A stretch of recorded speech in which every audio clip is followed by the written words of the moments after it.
አዲስ አበባ በልፋቱና በጥረቱ ልክ ማግኘትን የሚያውቅ በራስ መተማመኑ የጎለበተ ብርቱ ሀገር ተረካቢ ትውልድን የመፍጠር ዓላማ የሰነቁ የተለያዩ ፕሮጀክቶችን ተግባራዊ ማድረግ ከጀመረች ሰንበትበት ብላለች። በ2014 ዓ.ም ተግባራዊ መድረክ ከጀመረው አዲስ ስርዓተ ትምህርት እስከ ትምህርት ቤት ምገባ ከቀዳማይ ልጅነት እስከ ኮሪደር ልማት ትውልድን ያሰቡ ነገን ታሳቢ ያደረጉ በርካታ መርሃ ግብሮችን ተግባራዊ በማድረግ ላይም ትገኛለች።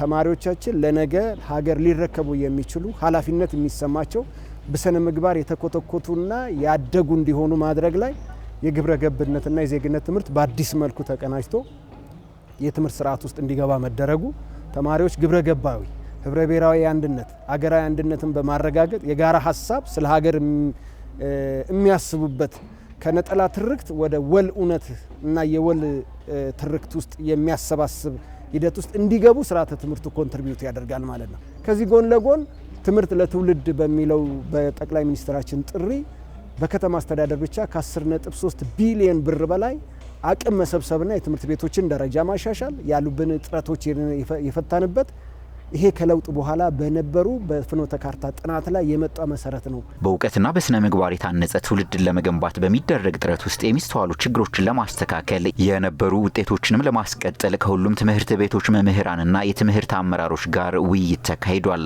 የውይይቱ መሪ ቃል ትውልድ በመምህር ይቀረጻል፣ ሀገር በትምህርት ትበለጽጋለች የሚል ነው። ከመምህር ጋር ከትምህርት አመራር ጋር መወያየት ስለ ሀገር ማውራት ነው።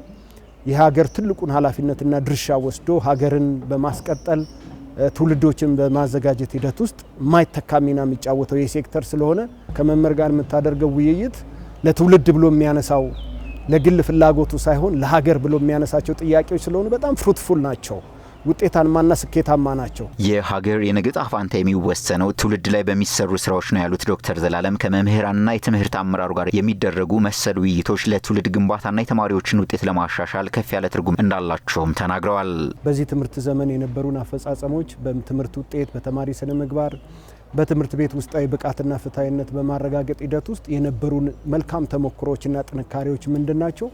በሂደት ውስጥ ደግሞ በክፍተት የሚታዩ በመምህር፣ በርዕሰ መምህር፣ በተማሪ፣ በወላጅ ሌሎች ባለድርሻ አካላት ላይ ደግሞ የሚታዩ ክፍተቶችን እንዴት ቀርፈን የተሻለ ትውልድ አገር ተረካቢ ስነ ምግባሩን የጠበቀ ስርዓተ ትምህርታችን ደግሞ እና የትምህርት ፖሊሲው አዲሱም የትምህርት አዋጅን አተገባበር ላይ ያሉትን ተሞክሮዎች ከፍ የምናደርግበት ጥንካሬዎችን የምናስቀጥልበትና የጋራ መግባባት የምንደርስባቸው ናቸው። እንዲህ አይነት ውይይቶች በትምህርት ዘርፍ ላይ የሚነሱ ችግሮችን በጋራ ለመፍታት እንደሚያግዝ ያብራሩት ኃላፊው በመምህራን የሚነሱ ጥያቄዎች በየደረጃው ምላሽ እንዲያገኙ ቢሮአቸው ዝግጁ መሆኑንም አስታውቀዋል። መምህር ስለ ትውልድ ነው የሚያስበው፣ ስለ መጣ እድላችን ነው የሚያወራው።